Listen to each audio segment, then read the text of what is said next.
Bismillahirrahmanirrahim. Assalamualaikum warahmatullahi wabarakatuh. Alhamdulillah. Alhamdulillahilladzi khalaqa fasawwa wa a'ta kulla syai'in khalqahu thumma hada. Wassalatu wassalamu ala nabiyyina Muhammadin nabiyyina khairul anbiya'i ursila wa ala alihi wa ashabihi wa man sara ala nahjihi ila yaumil wafa, amma ba'd. Jamaah sekalian yang dirahmati oleh Allah, alhamdulillah dengan izin Allah kita bisa melanjutkan kajian tematik yang insyaallah kita akan membahas tentang lanjutan pendidikan keluarga yang terdapat di dalam surat Yusuf ya. Pada pertemuan sebelumnya sudah saya sampaikan tentang peran seorang ayah sekaligus sebagai Nabiullah ya, seorang nabi yang menjadi teladan bagi keluarganya, bagi anak-anaknya, yaitu Nabi Ya'qub alaihi salam, nabi yang mulia, keturunan dari Nabi Ishak ya, dan juga keturunan dari Nabi Ibrahim alaihi salam, dan juga putranya Yusuf ya, yang menjadi tokoh sentral di dalam surat Yusuf yang kita kaji dari sisi pendidikannya ya. Dari nilai-nilai pendidikan dari dua tokoh ini, yaitu Nabi Yakub dan juga Nabi Yusuf anaknya. Jemaah sekalian yang dirahmati oleh Allah Subhanahu wa taala. Nabi Ibrahim, Nabi Ishak, kemudian Nabi Yakub ini disebut di dalam Al-Qur'an wasiat mereka kepada anak-anaknya, kepada cucu-cucunya. Yang Allah tegaskan, wa wassa biha Ibrahimu banihi wa Yaqubu ya baniya innallaha astafa lakumuddina fala tamutunna illa wa antum muslimun ya. Telah mewasiatkan ya, dengannya Nabi Ibrahim untuk anak-anaknya, yaitu Ishak dan juga Ismail. Dari Ishak kemudian turunnya Yakub ya, dan Yakub kemudian Nabi Yakub diturunkan lagi, diwasiatkan lagi kepada anak-anaknya, termasuk Yusuf dan juga saudara-saudaranya. Ya baniya, wahai anak-anakku semua, innallaha astafa, sesungguhnya Allah telah memilihkan lakum untuk kalian ad-din, agama. Fala tamutunna, jangan sampai kalian mati ya, illa kecuali wa antum muslimun, kalian semua dalam kondisi muslim ya. Jadi ini tujuan final dari semua pendidikan para nabi, termasuk pendidikan keluarga Yakub ya. Wasiatnya adalah Islam sebagai agama, hidup dan mati. Bahkan mati pun dalam kondisi menjadi seorang muslim ya. Ini wasiat ya. Diulang lagi oleh Allah Subhanahu wa taala ketika Nabi Yakub alaihi salam menjelang wafat, beliau mengumpulkan putra-putranya atau anak-anaknya. Am kuntum syuhada'a idh hadara Ya'qubal maut. Apakah kalian menjadi saksi ketika telah hadir kematian pada Nabi Yakub alaihi salam. Idz qala li banihi, ketika Nabi Yakub berwasiat kepada anak-anaknya, ma ta'buduna min ba'di. Ma ta'buduna, apa yang kalian sembah nak, min ba'di, setelahku. Artinya setelah ayah tiada, setelah aku meninggal, apa yang kalian sembah. Jadi yang dikhawatirkan Nabi Yakub untuk anak-anaknya ini pasca wafatnya beliau, apakah anak-anak ini masih beriman ataukah tidak? Ini yang menjadi pikiran dan wasiat Nabi Yakub alaihi salam. Ma ta'buduna min ba'di? Apa yang kamu sembah nak setelah ayah tiada? Qalu, mereka menjawab anak-anaknya Nabi Yakub alaihi salam, na'budu ilahaka wa ilaha abaika Ibrahim wa Ismaila wa Ishaq. Kami sepakat menyembah Tuhanmu, yaitu Allah. Wa ilaha abaika, dan Tuhan bapak-bapakmu. Artinya memang Yakub keluarganya adalah keluarga Nabi. Ayahnya Ishak, Ishak ayahnya lagi Ibrahim. Tuhannya Ibrahim yaitu hanya Allah. Tuhannya Ismail yaitu Allah. Tuhannya Ishak yaitu Allah. Ilaha wahida, Tuhan yang satu, ya. Wa nahnu lahu muslimun, dan kami semua ini sepakat untuk menjadi orang-orang yang muslim. Ini adalah wasiat secara umum di dalam pendidikan keluarga Nabi Yakub, ya, khususnya untuk anak-anaknya Yakub, ya. Dan tokoh sentral dari anak-anak Nabi Yakub adalah Yusuf ini, yang terdapat di dalam surat Yusuf yang disebut secara langsung. Surat ini dipakai dengan nama Yusuf, ya. Dinamai dengan Yusuf, ya. Jemaah sekalian yang dirahmati oleh Allah Subhanahu wa taala. Nah, kita sampai kepada pembahasan di mana setelah Nabiullah Yakub kehilangan putranya Yusuf, ya, selama kurang lebih 80 tahun, ya. Jadi berpisah dengan anaknya selama 80 tahun, bayangkan. Jadi bukan waktu yang sedikit, bukan waktu yang singkat. Jadi Imam At-Tabari rahimahullah di dalam tafsirnya beliau menjelaskan bahwa pisahnya Nabi Yusuf dari ayahnya itu selama 80 tahun. Nah, selama 80 tahun itu Nabi Yakub sedih yang berkepanjangan, sedih yang disimpan, ya. Jadi sedihnya itu diendapkan di dalam dirinya, tidak pernah diceritakan, ya. Tidak pernah di-share, tidak pernah disebarkan, tidak pernah diviralkan, ya. Sampai akhirnya Nabi Yakub ini menjadi buta, ya, jadi buta. Dan beliau itu salah satu sosok Nabi yang disebutkan dengan sifat kesabaran, ya. Bahkan salah satu prinsip hidupnya adalah fasabrun jamil, fasabrun jamil, ya. Jadi ketika anak-anaknya tadi yang merekayasa dari kasus Yusuf ini, maka yang dipegang oleh Nabi Yakub adalah sabar yang terbaik, ya. Jadi sabar yang indah, bukan sabar biasa.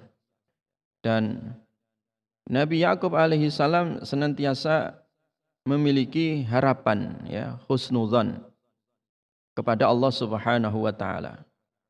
Jadi dalam kondisi sabar tadi, Nabi Yakub masih yakin kalau Allah itu menjaga putranya Yusuf alaihissalam. Sehingga beliau mengatakan asallahu ayyatiyani bihim jami'a. Mudah-mudahan Allah kelak mendatangkan untukku bersama mereka seluruhnya. Dan nanti betul. Akhirnya Yakub dipertemukan Yusuf, dipertemukan dengan Bunyamin, dan juga dipertemukan seluruh saudara-saudaranya menjadi satu. Berkumpul menjadi satu akhir dari ayat ini nanti, ya, dari akhir surat ini. Innahu huwal alimul hakim.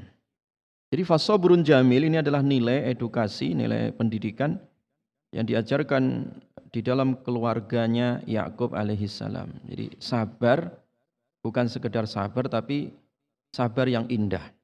Dia akan dilanjutkan pada ayat 84, ya, dan juga ayat 85 dan juga ayat 86. Jadi ketika berkepanjangan sedihnya Nabi Yakub alaihissalam dan anak-anaknya memberikan nasihat, karena sedih yang berkepanjangan tadi itu menyebabkan wa biyaddat aynah. Jadi kedua mata Nabi Yakub itu menjadi putih ya, memutih alias buta ya. Minal huzni fahuwa kazim. Jadi buta disebabkan saking sedihnya tadi kehilangan Yusuf selama 80 tahun. Nah, yang unik di sini nilai pendidikan yang dibangun dari sabrun jamil, sabar yang indah tadi itu, fahuwa kazim, dan beliau Nabi Yakub alaihi salam menahan diri. Artinya menahan marah, jadi menahan sabar ya, menahan emosi dalam kondisi sedih yang berkepanjangan. Biasanya kalau orang itu sedih atau punya masalah atau punya sakit, itu supaya plong biasanya di-share atau disebarkan atau dicurhatkan ya. Tapi bagi Nabi Yakub tidak. Nabi Yakub alaihissalam tidak mau curhat dengan manusia. Nabi Yakub alaihissalam tidak mau ya, menyebarkan masalah pribadinya kepada orang lain ya. Sampai anak-anaknya mengatakan qalu tallahi tafta'u tadhkuru Yusuf hatta takuna haradan aw takuna minal halikin ya. Sampai anaknya mengatakan ya, ketika Nabi Yakub alaihissalam dalam kondisi seperti itu ya, anak-anaknya mengatakan ya, demi Allah engkau wahai ayahanda tidak henti-hentinya mengingat Yusuf sehingga engkau sakit berat hatta takuna haradan. Jadi haradan itu artinya al-juhud wal masyaqqah. Jadi sakit yang sangat berat sekali. Karena memang secara psikologis ya, ya Nabi Yakub alaihissalam ini terbebani dengan rasa rindu pada anaknya, rasa kasihan ya, rasa kehilangan ya. Apalagi Yusuf itu adalah anak yang paling dicintai daripada anak-anak yang putra-putra beliau yang lain. Sehingga anaknya melihat kondisi ayahnya yang sakit ya, jatuh sakit sampai membuta ya. Ayah, kalau engkau tetap terus-terusan mengingat Yusuf seperti ini, engkau bisa jatuh sakit yang tidak ada hentinya dan bisa jadi engkau meninggal gara-gara ini, masalah ini ya. Maka kemudian Nabi Yakub alaihissalam memberikan pelajaran kepada putra-putranya. Qala innama ashku bathi wa huzni ilallah ya. Innama ashku, sesungguhnya aku hanyalah curhat ya. Jadi ashku artinya dari kata syakwa yang artinya curhat ya. Jadi mengeluarkan unek-unek atau mengeluarkan rahasia pada dirinya itu hanya kepada Allah ya. Jadi qala innama ashku bathi wa huzni ilallah. Jadi sesungguhnya aku hanya mengadu ya atau curhat bathi. Jadi bathi wa huzni. Jadi al-bath ya, bath ya. Batha ya buthu dalam bahasa Arab itu artinya menyebar ya. Jadi menyebar sesuatu ya. Ibarat debu itu kayak ditebarkan, itu batha ya buthu. Ibarat orang ngambil debu atau ambil pasir kemudian disebarkan, disaur-saurkan begitu, itu namanya batha yabuthu ya. Jadi batha yabuthu artinya dia menyebarkan ya. Nah, di sini ashku bathi. Jadi aku curhat ya. Bathi itu tadi kesedihan yang biasanya orang itu mau disebarkan gitu ya. Saya tidak mau menyebarkan kecuali kepada Allah ya. Wa huzni, dan juga kesedihan. Al-huzn itu kesedihan. Ilallah, hanya kepada Allah Subhanahu wa ta'ala. Jadi batha yabuthu atau bathi tadi itu sebenarnya sebuah kalimat yang digunakan untuk menunjukkan satu keadaan asyaddul marad ya. Jadi sakit yang sangat parah ya. Ataupun beban psikologis yang sangat berat, itu namanya bath. Nah, karena saking beratnya itu biasanya orang tidak tahan sehingga dia teriak, ngomel-ngomel, ngomong-ngomong ya, mengeluh. Itu namanya bath. Nah, biasanya orang kalau sudah punya beban psikologis yang berat, dia stres atau depresi, supaya ringan biasanya orang itu disebar-sebar, curhat ke sana, curhat ke sini, ya, curhat kepada manusia. Padahal orang yang dicurhati juga bermasalah. Sehingga di sini Nabi Yakub tidak mau disimpan itu sampai 80 tahun. Ya tentu karena beban psikologis yang berat. Nah, ini menyebabkan gangguan fisik sehingga organ kedua mata Nabi Yakub alaihissalam menjadi buta karena memang saking beratnya itu beban psikologis ya, beban sakit yang beliau derita di saat kehilangan putra tercintanya selama 80 tahun ya. Tetapi Nabi Yakub alaihissalam tetap sabar ya. Jadi tetap sabar. Jadi sabarnya dengan sabar yang jamil, yang baik tadi, yang indah, dan curhatnya hanya kepada Allah Subhanahu wa taala. Jadi pelajaran penting ini pendidikan keluarga yang sangat luar biasa. Bagaimana mengajari kepada diri kita atau anak-anak kita supaya bisa meredam ya, meredam diri sehingga tidak menyebar-nyebarkan keluhan. Ini sekarang salah satu penyakit yang rentan mudah dijumpai di sepanjang zaman ini ya, khususnya di media sosial. Orang mudah sekali curhat ataupun menyebarkan aib dirinya atau keluhan dirinya di media sosial sehingga menjadi konsumsi publik ya. Dan itu betapa banyak mengundang banyak kegaduhan-kegaduhan ya. Itu tidak terpuji ya, tidak terpuji.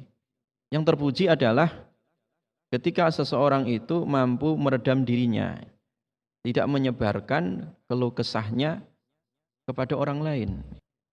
Dia berkeluh kesah hanya kepada siapa? Allah Subhanahu wa taala. Makanya orang itu hilang kesabarannya ketika keluh kesahnya ini disebarkan. Nabi SAW bersabda, "Man batha lam yasbir." Man batha lam yasbir. Orang yang menyebarkan, nge-share kalau bahasa anak sekarang, nge-share keluh kesahnya, ya, entah di-share di Facebook, di-share di Instagram, di-share di Twitter atau di memori ya, chattingannya dan seterusnya. Nge-share seperti itu, keluh kesah seperti itu menyebabkan hilangnya kesabaran. Artinya dia tidak dianggap sebagai orang yang sabar. Man batha lam yasbir. Orang yang ngeluh itu dia bukanlah orang yang sabar kata Nabi ya. Kemudian Nabi SAW membaca ayat ini, innama ashku bathi wa huzni ilallah ya. Sesungguhnya aku curhat ya, berkeluh kesah tentang masalahku ini dan kesedihanku ini hanya kepada Allah Subhanahu wa taala. Betapa banyak sekarang kasus-kasus anak-anak milenial yang mentalnya sangat lemah sekali ya, karena kurang didikan mental dari keluarga, kurangnya pendidikan akidah ya. Sehingga mental yang mudah rapuh itu ketika suatu saat ada masalah dia curhatnya di media sosial, kemudian ditangkap oleh banyak orang, jadilah dia korban. Banyak sekali kasus-kasus yang terjadi di sekitar kita, anak-anak jadi korban, jadi predator, orang-orang pemuja syahwat atau orang-orang yang punya kepentingan-kepentingan ya, dijadikan korban gara-gara apa? Masalah nge-share keluh kesah tadi itu ya di media sosial sehingga jadi korban ya, jadi korban empuk bagi orang-orang jahat atau orang-orang yang zalim. Makanya Nabi Yakub alaihissalam mengajarkan kepada anak-anaknya, kalau kalian punya masalah ya, yang pertama kali yang menjadi tempat curhatan adalah kepada Allah Subhanahu wa taala. Ini adalah husnudzan billah. Jadi ajaran nilai pendidikan keluarga, bagaimana anak-anak kita ini ya, keluarga kita ini senantiasa diajarkan jangan banyak ngeluh. Jangan banyak ngeluh. Karena keluh kesah ini jadi problem utama ya. Orang rumah tangganya berantakan, betapa banyak terjadi gara-gara masalah dikit-dikit ngeluh ya.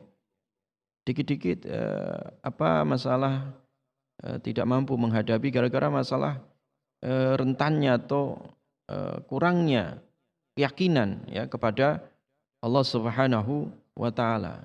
Karena dia telah tergantung dengan media ya, tergantung dengan teknologi dan seterusnya, sehingga manusia sekarang banyak sekali wujudnya manusia tapi hatinya robot ya gitu kan. Karena memang ketergantungan terhadap benda, tergantungan terhadap teknologi sekarang ini menggantikan iman seseorang ya. Sehingga orang mudah sekali ya putus asa, mudah sekali apa melakukan hal-hal yang negatif ya, curhatan-curhatan yang negatif ya, sehingga menjadi ya adu domba ya, sehingga menjadi perselisihan dan seterusnya. Itu disebabkan karena banyaknya keluh kesah ya yang terjadi yang tidak bisa dimanage dengan baik ya. Nah, di sini Nabi Yakub alaihissalam mengajarkan kepada keluarganya bahwa yang namanya syakwa ya, yang namanya curhatan ya, keluh kesah itu hanya kepada Allah Subhanahu wa taala ya. Dan menahan diri dari keluh kesah itu ternyata memiliki hikmah yang sangat besar ya, pendidikan yang sangat besar. Bukan berarti Nabi Yakub orangnya tertutup, tidak. Dia tertutup dari manusia tadi itu supaya tidak bergantung pada manusia. Nabi Yakub husnudzon, yakin kepada Allah Subhanahu wa taala ya. Karena Nabi Yakub tahu kalau orang bergantung pada manusia ya, dia akan putus asa dan tidak mendapatkan apa-apa dan juga tidak mendapatkan jawaban dari masalah. Sehingga di sini Nabi Yakub menegaskan innama ashku bathi wa huzni ilallah ya. Sungguhnya aku mengeluh kesah hanya kepada Allah ya. Sedihku, beban psikologis yang dideritanya itu dikeluh kesahkan hanya kepada Allah Subhanahu wa taala. Nah, di dalam riwayat yang lain Nabi sallallahu alaihi wasallam bersabda bahwa salasun min kunuzil birri. Ada tiga perkara yang itu menjadi puncak kebaikan ya, menjadi gedongan kebaikan, menjadi induk kebaikan. Yang pertama adalah kitmanus sadaqah. Jadi menyembunyikan sedekah. Wa kitmanul musibah, dan menyembunyikan musibah. Wa kitmanul marad, dan menyembunyikan sakit. Jadi menyembunyikan tadi tidak selamanya menyembunyikan itu negatif, tidak. Menyembunyikan hal-hal yang malah justru berpotensi menghilangkan kesabaran dan keikhlasan itu positif, baik itu. Menyembunyikan sedekah supaya tidak riya itu baik. Menyembunyikan musibah supaya tetap sabar itu baik. Menyembunyikan sakit ya supaya tetap sabar ya, sehingga pahalanya tidak berkurang, itu juga kebaikan ya. Ini menurut Nabi sallallahu alaihi wasallam. Artinya apa? Jangan manusia itu disibukkan dengan hal-hal yang sifatnya sepele atau hal-hal yang sifatnya duniawi gitu ya. Jangan manusia bertekuk lutut dengan musibah sehingga putus asa. Makanya kalau orang itu bertekuk lutut ya, putus asa di hadapan musibah, itu tercela. Bahkan bisa jadi mendapatkan marah dari Allah Subhanahu wa taala. Man asbaha hazinan ala dunya, asbaha sakhitan ala rabbih. Jadi siapa yang pagi-pagi dia menyedihkan urusan yang sifatnya duniawi, ya sedih urusan pekerjaan, ya sedih urusan nggak dapat jodoh, dia sedih urusan bisnisnya gagal. Jadi menyedihkan hal-hal yang sifatnya duniawi, dipikirin ya kesana kemari, ya, jadi stres. Nah, sedih yang seperti itu malah justru mendatangkan sakhitan ala rabbih ya. Itu malah membuat marahnya Allah ya. Membuat bencinya Allah. Wa man asbaha yashku musibah nazalat bihi fa innama yashkullah. Jadi artinya demikian juga kalau orang pagi-pagi dia ngeluh kesah ya, keluh kesah pada musibah yang sedang dia derita. Jadi ngeluh aja gitu ya. Jadi keluhan-keluhan seperti itu malah menyebabkan apa? Kurangnya pahala ya, kurangnya pahala. Kenapa? Karena keluhan-keluhan tadi itu menghilangkan sifat sabar ya. Man batha lam yasbir, kata Nabi. Jadi orang kalau ngeluh kesah dalam urusannya tadi, entah sakit, entah problematika kehidupan yang dia derita, dia ngeluh aja, kerjanya setiap dikit-dikit ngeluh. Sakit dikit ngeluh ya. Punya masalah sedikit ngeluh. Itu menghilangkan kesabaran. Loh Ustaz, berarti ngeluh enggak boleh Ustaz, curhat enggak boleh. Curhat ngeluh boleh kalau kita ya ingin mendapatkan satu solusi. Misalkan kita curhat bertanya kepada ustadz atau kepada syekh atau kepada gurunya atau kepada orang yang alim, yang tujuannya untuk mendapatkan solusi atau untuk mengetahui hukumnya dan seterusnya. Itu lain lagi kasusnya kalau itu. Tapi kalau ngeluh yang sifatnya pragmatis ya, ngeluh-ngeluh yang sifatnya hanya ketidaksabaran, muncul dari sebuah ketidaksabaran tadi, nah itu ngeluh yang mengurangi ya, mengurangi pahala, mengurangi pahala. Jadi suatu ketika Imam Ahmad rahimahullah sakit. Biasa kalau orang sakit demam itu kan badan menggigil ya. Secara spontanitas biasanya kalau orang badannya menggigil ataupun panas kan muncul dari mulutnya sifat atau ngomongan atau mengigo ya gitu kan, muncul kayak gitu. Itu namanya ronin ya.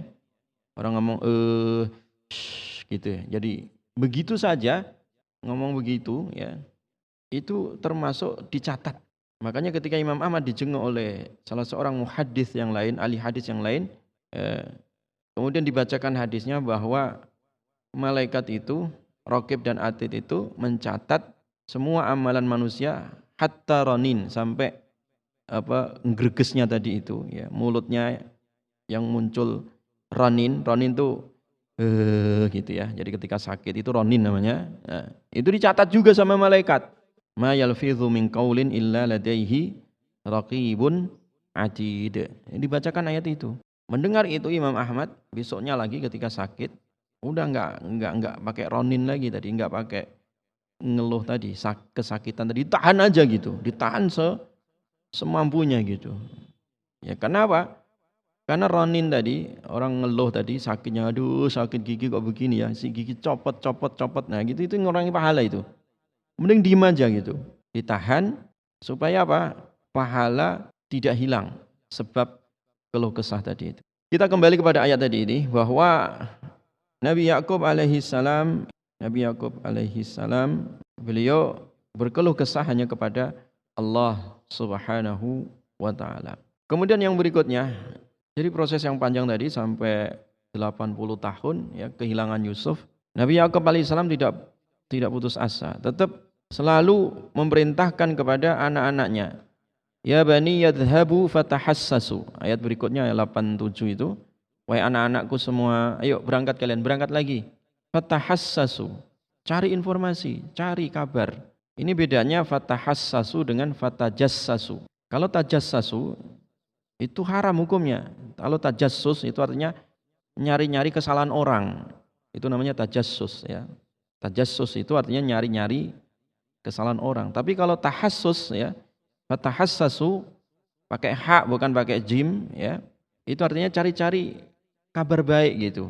Ya, jadi dia cari-cari kabar baik. Jadi kalau tahassus itu cari-cari kabar baik, kalau tajassus cari kabar jeleknya aja, cari keburukan orang gitu. Makanya salah satu nilai pendidikan di dalam keluarga Nabi Yusuf itu adalah at-tahassus ya, tahassus. Pakai hak, pakai sin ya, tahassus ya. Senantiasa ya aktif ya. Aktif di dalam mencari informasi yang terbaik gitu. Kalau kita terapkan metode tahassus ini di dalam kehidupan era digital 4.0 ini, kita kembangkan pada keluarga kita supaya senantiasa ditumbuhkan di tengah-tengah keluarga informasi positif. Jangan hal-hal yang sifatnya tajassus ya. Tiap hari ibunya nyeritain keburukan temannya, bapaknya juga nyeritain keburukan temannya di kantor, di jalan. Itu sadar atau tidak sadar, bapak ibunya telah menanamkan budaya suudzon pada orang itu. Ya, hati-hati ya. Kadang orang ngomong di mobil ngomongin orang lain, anaknya dengar.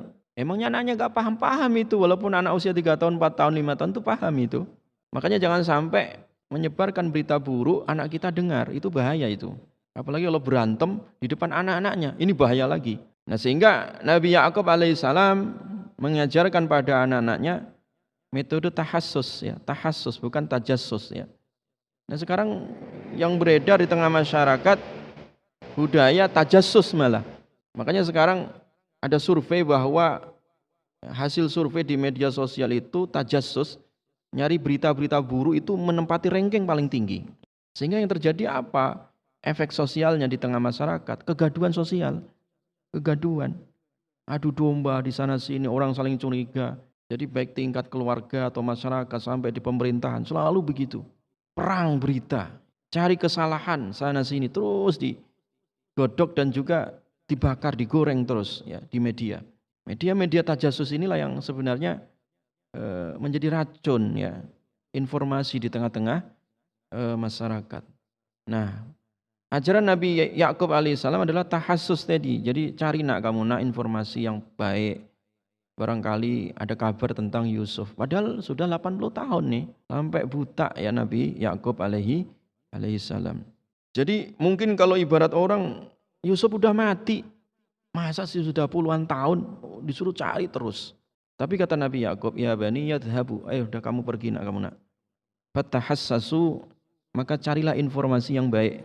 Min Yusufa, tentang Yusuf. Wa akhihi, dan saudaranya Yusuf Binyamin itu ya. Wala tayasu mir rauhillah. Nah, ini jangan kamu putus asa dari rahmat Allah Subhanahu wa taala. Optimisme ya. Jadi ini nilai pendidikan optimis. Ini yang terpenting. Jadi bagi orang tua ya, mendidik anaknya itu bukan nanamin saham, bukan ngumpulin deposito untuk anaknya. Nanti kalau sudah mati aman dah. Sudah ada 30 miliar untuk anak saya ya. Ini udah ada 1 triliun bahkan ya. Aman untuk 7 keturunan juga nggak habis. Bukan itu. Itu malah bisa jadi fitnah ketika miskin mentalnya atau ketika problem hatinya. Tapi mental yang ingin dididik oleh Nabi Yakub alaihissalam adalah mental optimis tadi. Wala tayasu mir rahillah. Jangan kamu putus asa nak dari rahmat Allah Subhanahu wa taala. Innahu la yai'asu mir rauhillah illal qaumul kafirun. Sesungguhnya tidaklah putus asa dari rahmat Allah Subhanahu wa taala kecuali orang-orang yang kafir ya. Jadi hanya orang kafir aja nak yang dia putus asa dari rahmatnya Allah Subhanahu wa taala. Nah, disinilah Nabi Yakub alaihissalam di satu sisi mengajarkan supaya tidak putus asa dari rahmat Allah. Berarti apa? Senantiasa husnudzon. Sifat husnudzon ya, berprasangka baik kepada Allah Subhanahu wa taala ini dibangun, ditanamkan sejak dini untuk anak-anaknya ya. Jadi walaupun dalam kondisi mungkin secara prediksi ya, manusia itu orang udah hilang 80 tahun masa sih kembali. Ini mungkin nol bagi manusia. Ya, angan-angan manusia mungkin ini tidak mungkin. Tapi bagi Nabi Yakub alaihissalam, ya sudah kalian berangkat saja. Nah, yang penting berangkat saja. Berangkat waktu itu belum ada HP. Waktu itu belum ada nomor WhatsApp-nya. Tidak ada Instagram, tidak ada Facebook, tidak ada internet. Ngelacaknya di mana? Mungkin kalau sekarang anaknya hilang dilacak, laporin polisi. Polisi kemudian membuat berita ya. Jadi viral. Semua orang mencari, mudah itu. Zaman Nabi Yakub tidak ada teknologi yang secanggih sekarang ini ya. Jadi dengan minimnya teknologi, dengan minimnya sarana dan prasarana fasilitas yang ada, tetapi tidak membuat keterbatasan iman gitu ya, supaya tetap mencari. Udah kamu ya idhabu, kamu pergi, nah udah ada pergi. Masalah pergi mau naik kuda atau naik mobil nggak penting, kamu yang penting pergi nak. Dan fatahassasu, senantiasa cari informasi yang terbaik dari Yusuf ini, dicari. Akhirnya kan anaknya ke sana kemari, cari terus tanpa putus asa ya. Dan pesan finalnya adalah walaitai asu mirrohillah. Kamu jangan berputus asa dari rahmat Allah Subhanahu wa taala. Makanya sebagai seorang muslim, keluarga muslim itu tidak boleh putus asa ya. Tidak boleh putus asa di tengah problematika ya. Yang namanya orang berkeluarga itu enggak mungkin ya berjalan mulus-mulus saja, itu enggak ada. Itu mah adanya di surga. Kalau di dunia pasti diuji. Ya. Manusia tidak ada yang tidak diuji. Ya. Nabi saja keluarganya diuji ya. Kita juga umatnya diuji ya.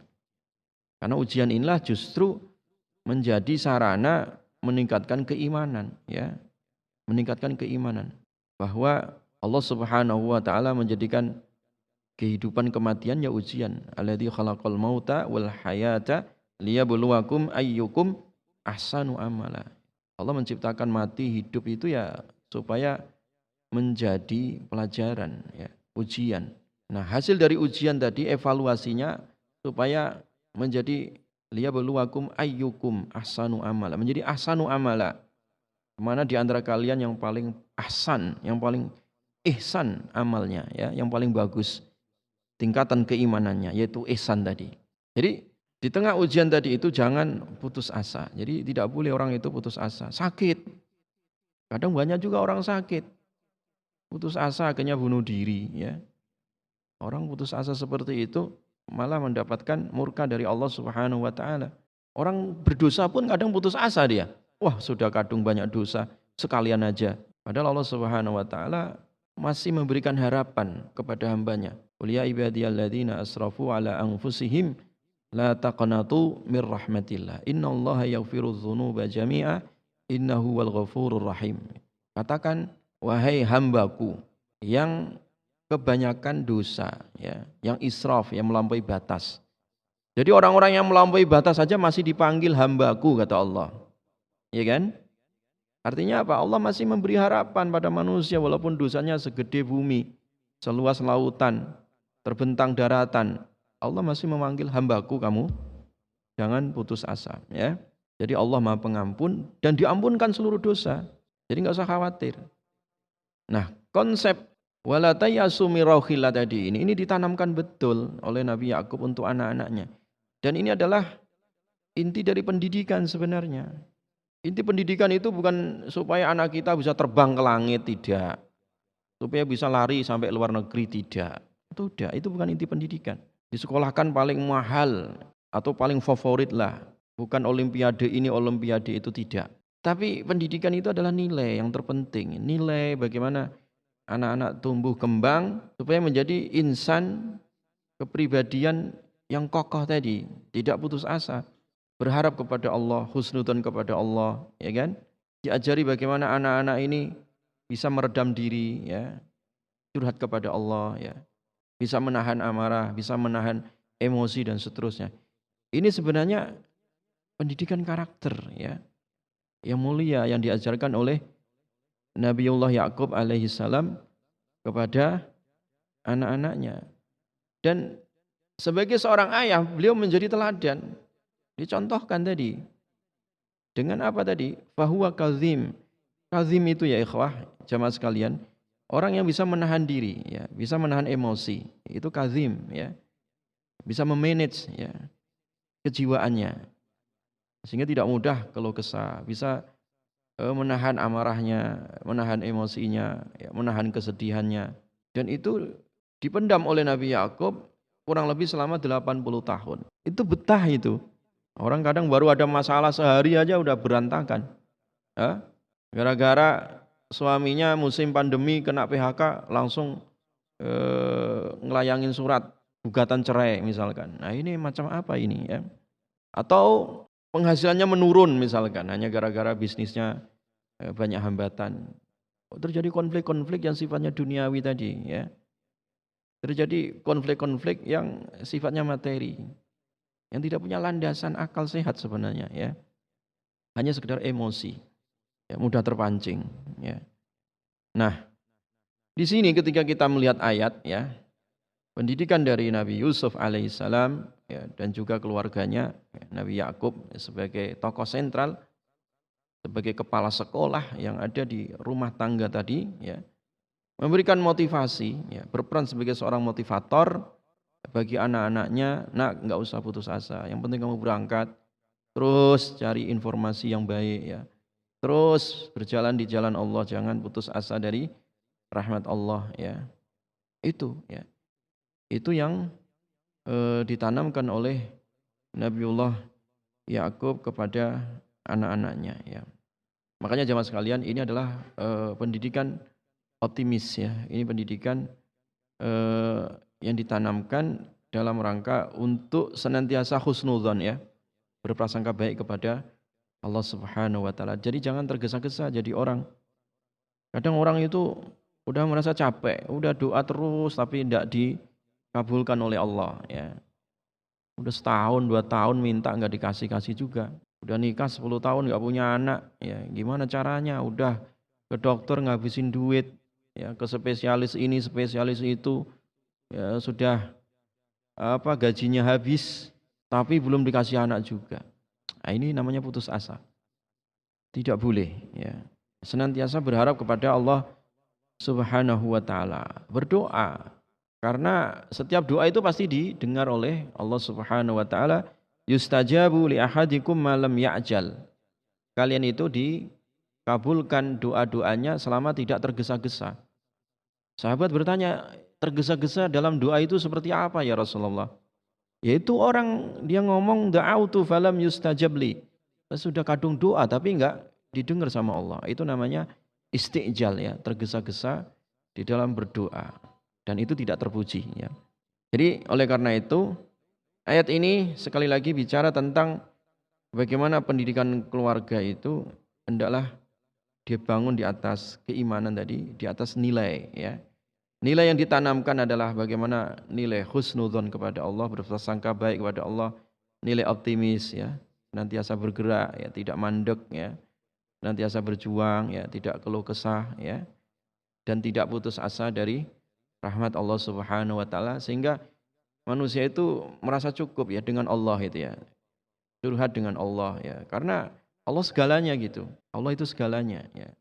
Tempat kembali, ya, tempat kita bersandar, tempat kita bertawakal, tempat kita berdoa. Ini adalah nilai ya, nilai pendidikan keluarga yang harus ditanamkan sejak dini untuk anak-anak kita, istri kita dan juga suami ya. Atau keluarga-keluarga itu ya suami, istri, anak ya. Ada induknya suami istri kemudian buruk ya anak-anaknya. Dari suami istri jadi anak nanti jadi banyak, ada kakeknya juga di atas ke bawah terus ke kanan dan sayap kiri. Keluarga seperti itu ya. Yang terpenting adalah nilainya tadi, nilai yang dibangun di atas keimanan dalam rangka membentuk pendidikan karakter yang ada di dalam keluarga. Mudah-mudahan Allah Subhanahu wa taala senantiasa menjaga keluarga kita semua, mendidik keluarga kita semua sehingga berada di dalam jalan yang lurus, ya mendapat ridha Allah, rahmat Allah dan bersama-sama kelak berkeluarga di dunia sampai di surganya. Amin amin ya rabbal alamin. Subhanakallahumma wa bihamdik asyhadu an la ilaha illa anta astaghfiruka wa atubu ilaik. Assalamualaikum warahmatullahi wabarakatuh.